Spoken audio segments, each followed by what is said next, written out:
மாறி ஒன்று இன்றி வரந்திருந்த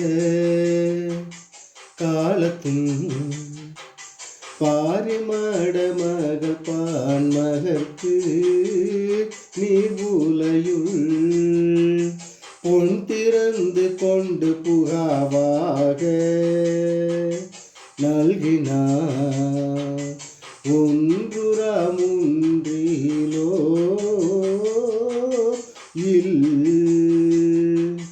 பழமொழி 400 நூலின் ஆசிரியர் முன்றுரையறையனார் எனும் புலவர் கிபி 4ஆம் நூற்றாண்டை சேர்ந்தவர். கடவுள் வாழ்த்து பாடலாலே சமண சமயத்தவர் 14 கீழ்கணக்கு நூல்களுள் ஒன்றாகும். புகாவாக என்றால் உணவாக பொருளாகும். மடமகள் என்றால் இளமகள் என்றாகும். நல்கினால் என்பது கொடுத்தால் பொருளாகும்.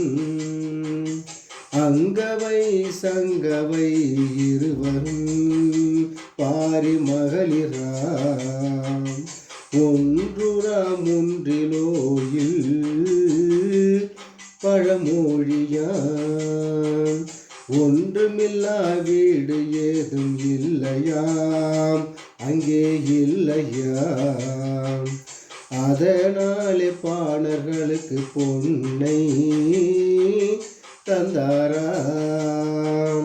மாறி ஒன்று இன்றி வரந்திருந்த காலத்தும் பாரிமாட மகள் பான்மகற்கு நீர்மூலையுள் பொன் திறந்து கொண்டு புகாவாக நல்கினார்.